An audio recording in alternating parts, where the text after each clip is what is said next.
Hello everyone. Everyone is listening to stories on September Reads channel. Please subscribe to the channel to help the channel grow. Thank you. Harry Potter and the Sorcerer's Stone. Chapter 15, The Forbidden Forest. Things couldn't have been worse. Filch took them down to Professor McGonagall's study on the first floor, where they sat and waited without saying a word to each other. Hermione was trembling. Excuses, alibis, and wild cover-up stories chased each other around Harry's brain, each more feeble than the last. He couldn't see how they were going to get out of trouble this time.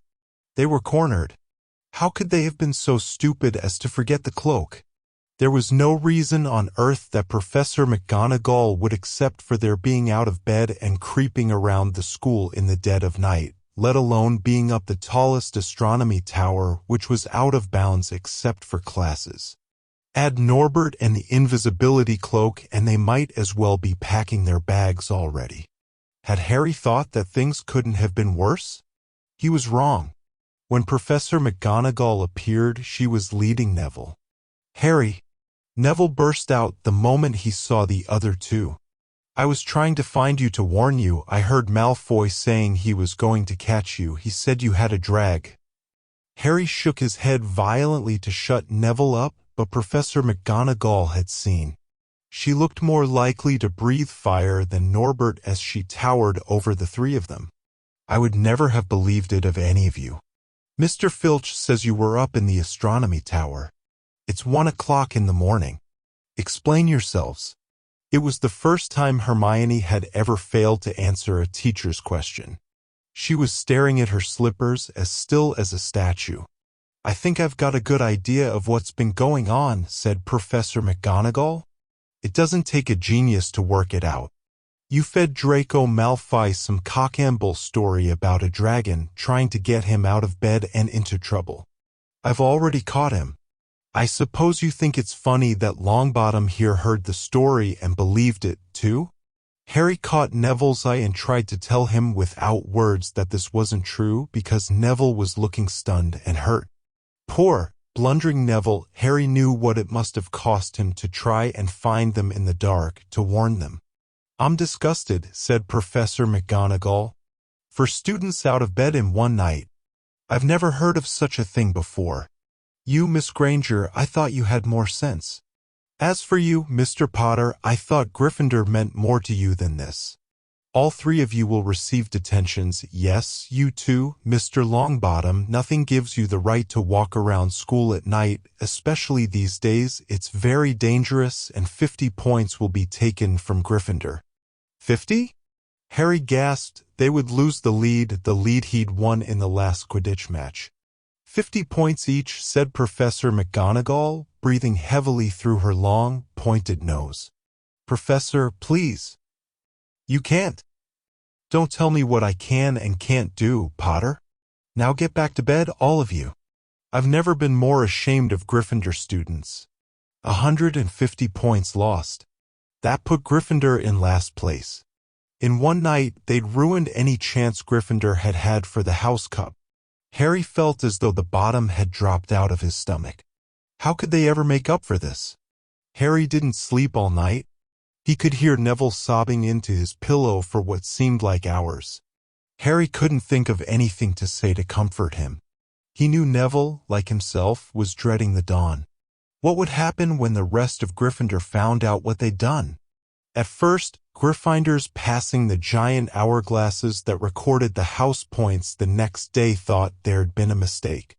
How could they suddenly have 150 points fewer than yesterday? And then the story started to spread. Harry Potter, the famous Harry Potter, their hero of 2 Quidditch matches, had lost them all those points, him and a couple of other stupid first years. From being one of the most popular and admired people at the school, Harry was suddenly the most hated. Even Ravenclaws and Hufflepuffs turned on him because everyone had been longing to see Slytherin lose the House Cup. Everywhere Harry went, people pointed and didn't trouble to lower their voices as they insulted him. Slytherins, on the other hand, clapped as he walked past them, whistling and cheering, "Thanks, Potter, we owe you one." Only Ron stood by him. They'll all forget this in a few weeks. Fred and George have lost loads of points in all the time they've been here, and people still like them. They've never lost 150 points in one go, though, have they? Said Harry miserably. Well, no, Ron admitted. It was a bit late to repair the damage, but Harry swore to himself not to meddle in things that weren't his business from now on. He'd had it with sneaking around and spying. He felt so ashamed of himself that he went to Wood and offered to resign from the Quidditch team. Resign? Wood thundered. What good'll that do? How are we going to get any points back if we can't win at Quidditch? But even Quidditch had lost its fun. The rest of the team wouldn't speak to Harry during practice, and if they had to speak about him, they called him the Seeker. Hermione and Neville were suffering too. They didn't have as bad a time as Harry because they weren't as well known, but nobody would speak to them either. Hermione had stopped drawing attention to herself in class, keeping her head down and working in silence. Harry was almost glad that the exams weren't far away. All the studying he had to do kept his mind off his misery. He, Ron, and Hermione kept to themselves, working late into the night, trying to remember the ingredients in complicated potions, learn charms and spells by heart, memorize the dates of magical discoveries and goblin rebellions. Then, about a week before the exams were due to start, Harry's new resolution not to interfere in anything that didn't concern him was put to an unexpected test. Walking back from the library on his own one afternoon, he heard somebody whimpering from a classroom up ahead. As he drew closer, he heard Quirrell's voice. No, not again, please. It sounded as though someone was threatening him. Harry moved closer. All right, he heard Quirrell sob. Next second, Quirrell came hurrying out of the classroom straightening his turban. He was pale and looked as though he was about to cry. He strode out of sight. Harry didn't think Quirrell had even noticed him. He waited until Quirrell's footsteps had disappeared, then peered into the classroom. It was empty, but a door stood ajar at the other end. Harry was halfway toward it before he remembered what he'd promised himself about not meddling. All the same, he'd have gambled 12 Sorcerer's stones that Snape had just left the room, and from what Harry had just heard, Snape would be walking with a new spring in his step. Quirrell seemed to have given in at last. Harry went back to the library where Hermione was testing Ron on astronomy. Harry told them what he'd heard. Snape's done it, then, said Ron. If Quirrell's told him how to break his anti-dark force spell. There's still Fluffy, though, said Hermione. Maybe Snape's found out how to get past him without asking Hagrid, said Ron, looking up at the thousands of books surrounding them. I bet there's a book somewhere in here telling you how to get past a giant three-headed dog. So what do we do, Harry?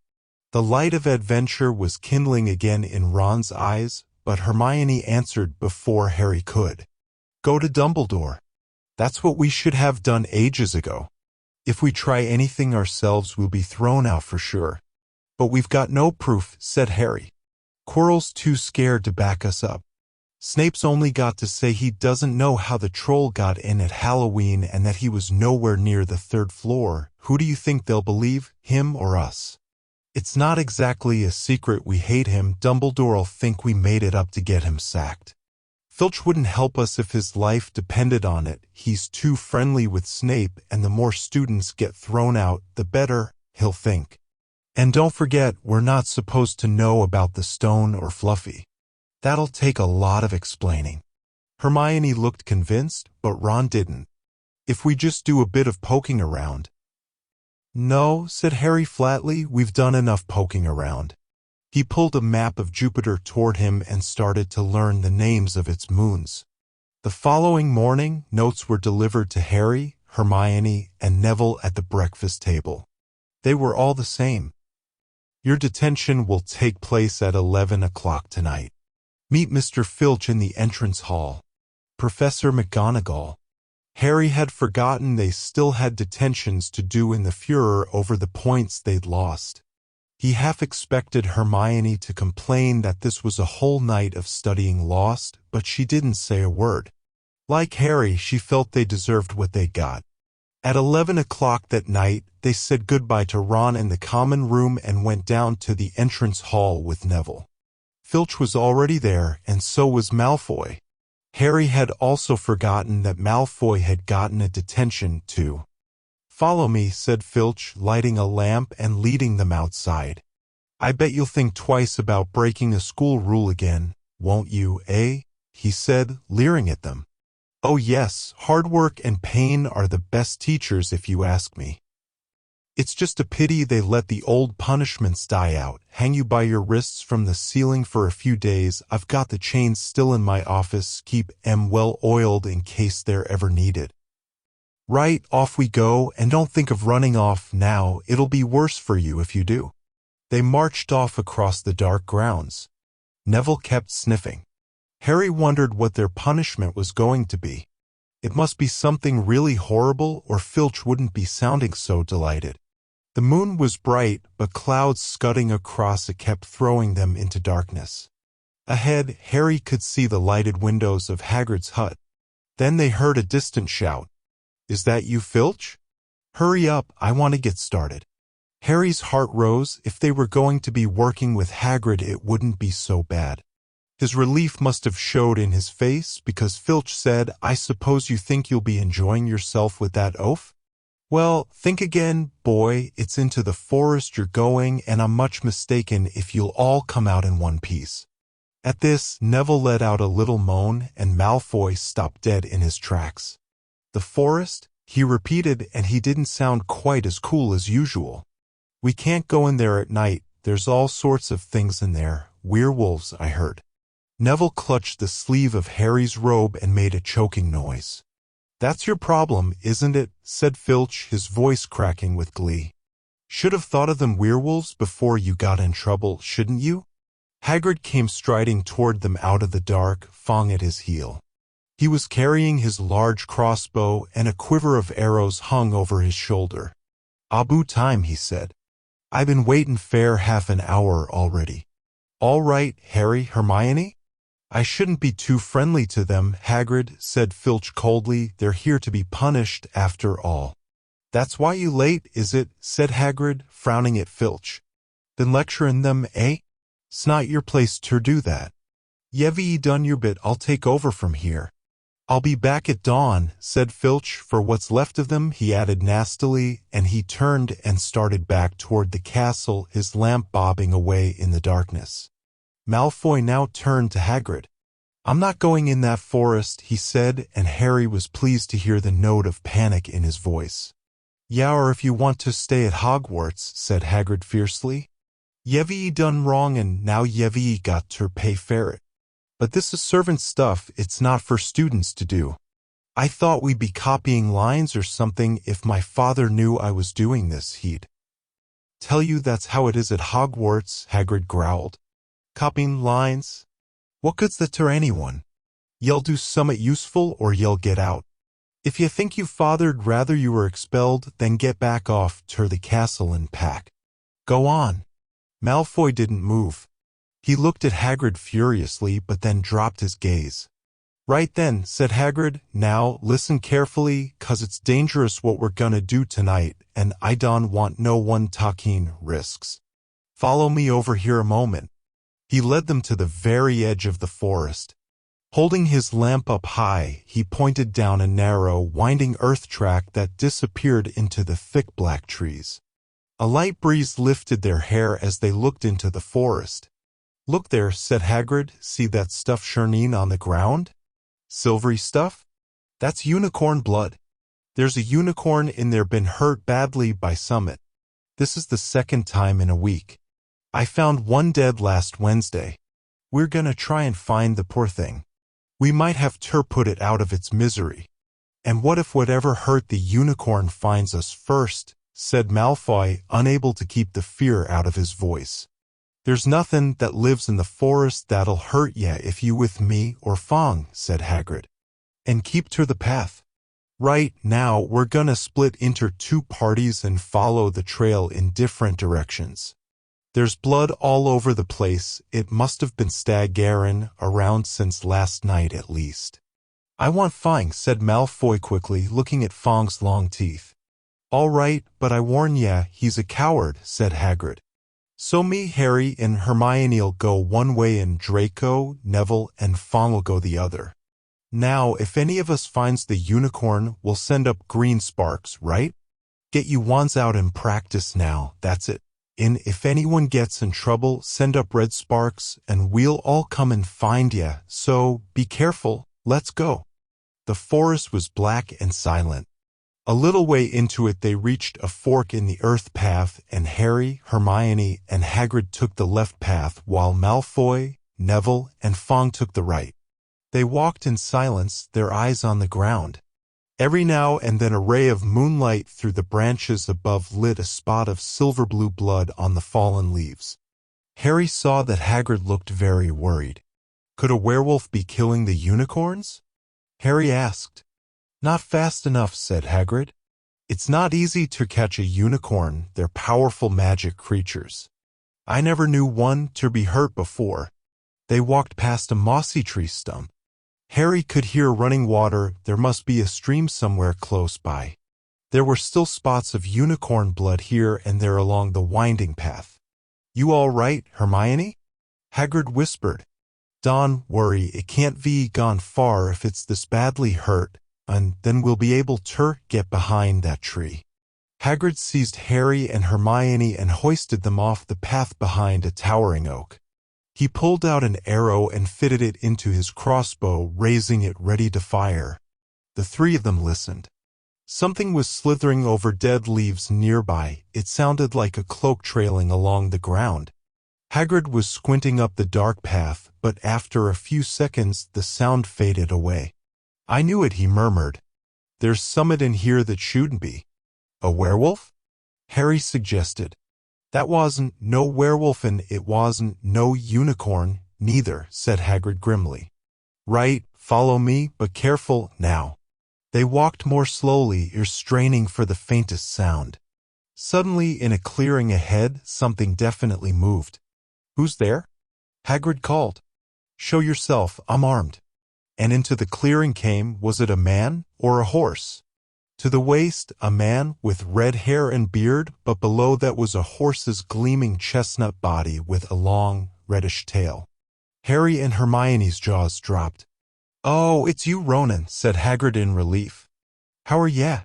He walked forward and shook the centaur's hand. Good evening to you, Hagrid, said Ronan. He had a deep, sorrowful voice. Were you going to shoot me? Can't be too careful, Ronan, said Hagrid, patting his crossbow. There's somewhat bad loose in this forest. This is Harry Potter and Hermione Granger, by the way. Students up at the school. And this is Ronan, you too. He's a centaur. We'd noticed, said Hermione faintly. Good evening, said Ronan. Students, are you? And do you learn much up at the school? A bit, said Hermione timidly. A bit? Well, that's something. Ronan sighed. He flung back his head and stared at the sky. Mars is bright tonight. Yeah, said Hagrid, glancing up too. Listen, I'm glad we've run into ya, Ronan, 'cause there's a unicorn been hurt. You seen anything? Ronan didn't answer immediately. He stared unblinkingly upward, then sighed again. Always the innocent are the first victims, he said. So it has been for ages past, so it is now. Yeah, said Hagrid, but have you seen anything, Ronan? Anything unusual? Mars is bright tonight, Ronan repeated while Hagrid watched him impatiently. Unusually bright. Yeah, but I was meaning anything unusual a bit nearer home, said Hagrid. So you haven't noticed anything strange? Yet again, Ronan took a while to answer. At last he said, the forest hides many secrets. A movement in the trees behind Ronan made Hagrid raise his bow again, but it was only a second centaur, black-haired and bodied and wilder-looking than Ronan. Hello, Bane, said Hagrid. All right? Good evening, Hagrid. I hope you are well? Well enough. Look, I've just been askin, Ronan. You seen anything odd in here lately? There's a unicorn been injured. Would you know anything about it? Bane walked over to stand next to Ronan. He looked skyward. Mars is bright tonight, he said simply. We've heard, said Hagrid grumpily. Well, if either of you do see anything, let me know, won't ya? We'll be off then. Harry and Hermione followed him out of the clearing, staring over their shoulders at Ronan and Bane until the trees blocked their view. Never, said Hagrid irritably, try and get a straight answer out of a centaur. Ruddy stargazers. Not interested in anything closer than the moon. Are there many of them in here? Asked Hermione. Oh, a fair few. Keep themselves to themselves mostly, but they're good enough about tinnin' up if ever I want a word. They're deep-mind centaurs. They know things just don't let on much. Do you think that was a centaur we heard earlier? Said Harry. Did that sound like hooves to you? Nah, if you ask me, that was what's been killing the unicorns. Never heard anything like it before. They walked on through the dense, dark trees. Harry kept looking nervously over his shoulder. He had the nasty feeling they were being watched. He was very glad they had Hagrid and his crossbow with them. They had just passed a bend in the path when Hermione grabbed Hagrid's arm. Hagrid! Look! Red sparks, the others are in trouble. You two wait here. Hagrid shouted. Stay on the path, I'll come back for you. They heard him crashing away through the undergrowth and stood looking at each other, very scared, until they couldn't hear anything but the rustling of leaves around them. You don't think they've been hurt, do you? Whispered Hermione. I don't care if Malfoy has, but if something's got Neville, it's our fault he's here in the first place. The minutes dragged by. Their ears seemed sharper than usual. Harry seemed to be picking up every sigh of the wind, every cracking twig. What was going on? Where were the others? At last, a great crunching noise announced Hagrid's return. Malfoy, Neville, and Fong were with him. Hagrid was fuming. Malfoy, it seemed, had sneaked up behind Neville and grabbed him as a joke. Neville had panicked and sent up the sparks. We'll be lucky to catch anything now with the racket you two are making. Right, we're changing groups. Neville, you stay with me, and Hermione, Harry, you go with Fong and this idiot. I'm sorry, Hagrid added in a whisper to Harry, but he'll have a harder time frightening you, and we've got to get this done. So Harry set off into the heart of the forest with Malfoy and Fong.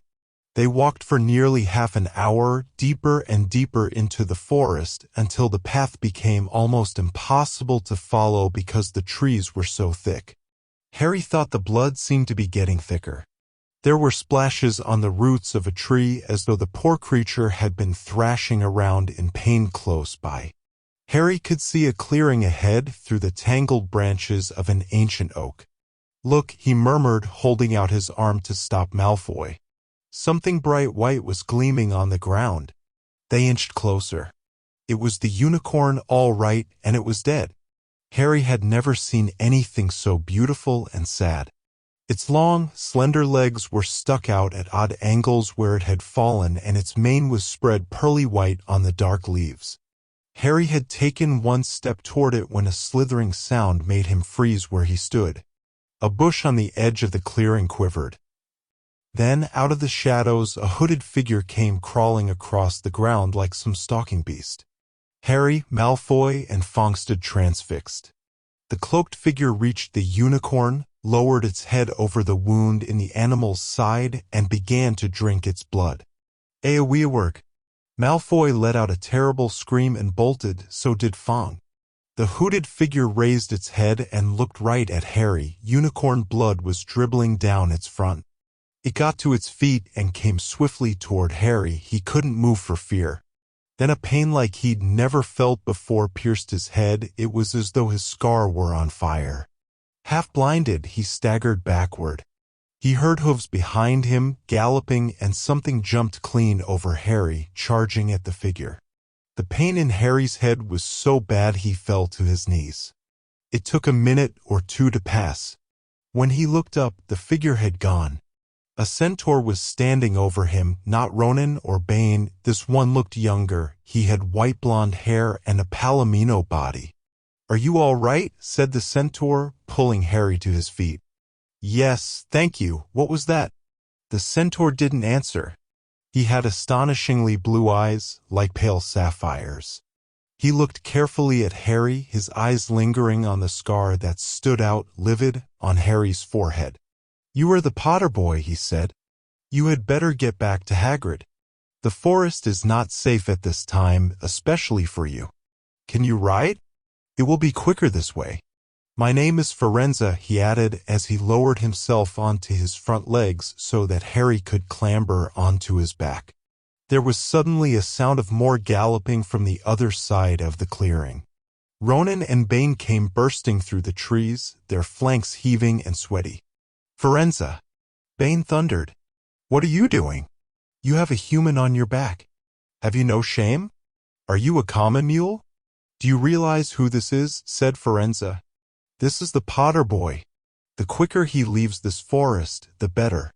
What have you been telling him? Growled Bane. Remember, Firenze, we are sworn not to set ourselves against the heavens. Have we not read what is to come in the movements of the planets? Ronan pawed the ground nervously. I'm sure Firenze thought he was acting for the best, he said in his gloomy voice. Bane kicked his back legs in anger. For the best? What has that to do with us? Centaurs are concerned with what has been foretold. It is not our business to run around like donkeys after stray humans in our forest. Firenze suddenly reared onto his hind legs in anger so that Harry had to grab his shoulders to stay on. Do you not see the unicorn? Firenze bellowed at Bane. Do you not understand why it was killed? Or have the planets not let you in on that secret? I set myself against what is lurking in this forest, Bane, yes, with humans alongside me if I must. And Firenze whisked around, with Harry clutching on as best he could. They plunged off into the trees, leaving Ronan and Bane behind them. Harry didn't have a clue what was going on. Why's Bane so angry? He asked. What was that thing you saved me from, anyway? Firenze slowed to a walk, warned Harry to keep his head bowed in case of low-hanging branches, but did not answer Harry's question. They made their way through the trees in silence for so long that Harry thought Firenze didn't want to talk to him anymore. They were passing through a particularly dense patch of trees, however, when Firenze suddenly stopped. Harry Potter, do you know what unicorn blood is used for? No, said Harry, startled by the odd question. We've only used the horn and tail hair in potions. That is because it is a monstrous thing to slay a unicorn, said Firenze. Only one who has nothing to lose and everything to gain would commit such a crime. The blood of a unicorn will keep you alive even if you are an inch from death, but at a terrible price. You have slain something pure and defenseless to save yourself, and you will have but a half-life, a cursed life, from the moment the blood touches your lips. Harry stared at the back of Firenze's head, which was dappled silver in the moonlight. But who'd be that desperate, he wondered aloud. If you're going to be cursed forever, death's better, isn't it?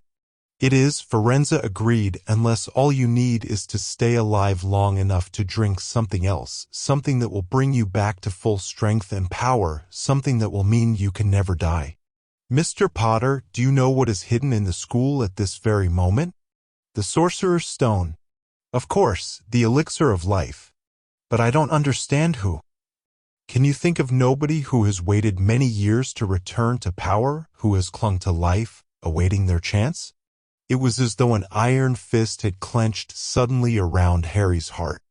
Over the rustling of the trees, he seemed to hear once more what Hagrid had told him on the night they had met. Some say he died. Codswallop, in my opinion. To know if he had enough human left in him to die.